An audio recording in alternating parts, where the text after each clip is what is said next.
Like so many other things in Islam, from talking vegetables to a farting devil, Muhammad's teachings concerning angels and jinn appear downright cartoonish, which, by the way, is passing strange for a religion that inspires fatwas against Tom and Jerry, Speedy Gonzales, and Mighty Mouse. If this is your first foray into the madcap mind of Muhammad, then you're in for a real eye-opener.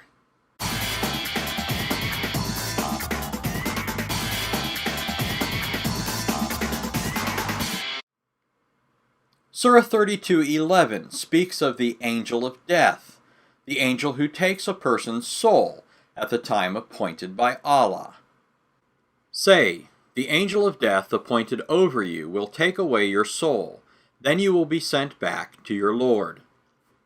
Commenting on this verse, Ibn Kathir stated, the apparent meaning of this ayah is that the angel of death is a specific personality among the angels.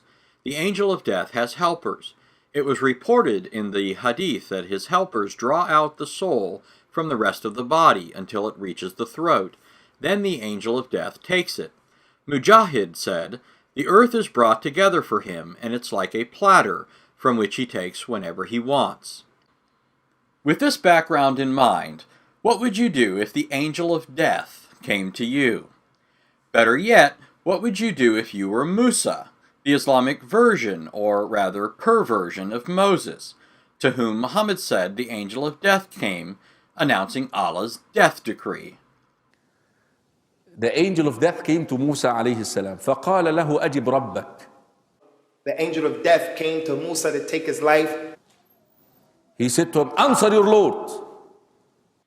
If you were Musa, would you submit to Allah's decree, because that after all is what it means to be a Muslim, and prophets are supposed to be sinless? Or would you punch the angel of death in the face, gouge out his eye, and send him back to Allah with his eye dangling from his head by his optic nerve like a tetherball? In order to answer this question correctly, all you have to do is ask yourself a further question. Which of these two answers sounds more outlandish? Which is just another way of asking, which of these two answers sounds more like something Muhammad would say? The idea that Musa gave up his life willingly and the angel of death took it without any difficulty, or the idea that Musa punched him in the face and the angel of death proved to be a one-hitter quitter? Now, if your answer is the former, then you've probably been getting your knowledge of Islam from Hollywood actors or from Western apologists for Islam. If your answer was the latter, then you've probably been reading Islam's primary sources, or at least watching our videos. The angel of death came to Musa to take his life. Musa punched him in his eye and knocked his eye out. No doubt after the other angels heard about Musa squaring off against the angel of death, they began to keep an eye out for Musa. Now, if you're concerned about the angel of death, don't be too worried, because after the angel went back to Allah, Allah put the eyeball back in its socket.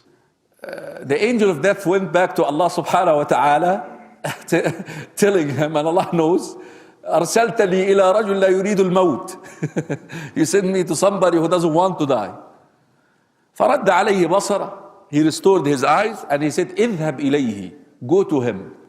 وأخبره. Now, where would Muslims get such a bizarre story?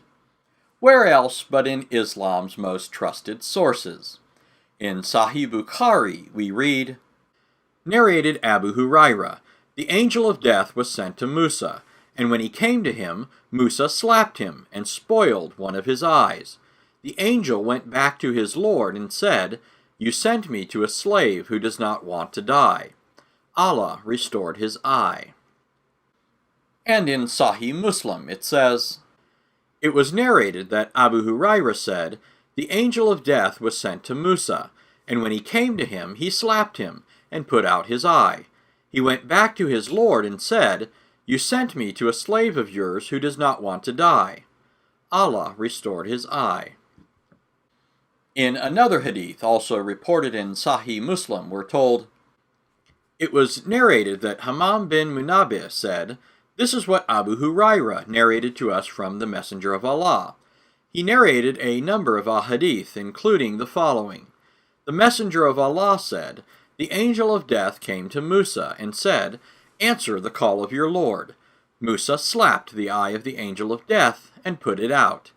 The angel went back to Allah, exalted is He, and said, 'You have sent me to a slave of yours who does not want to die, and he has put out my eye.' Allah restored his eye."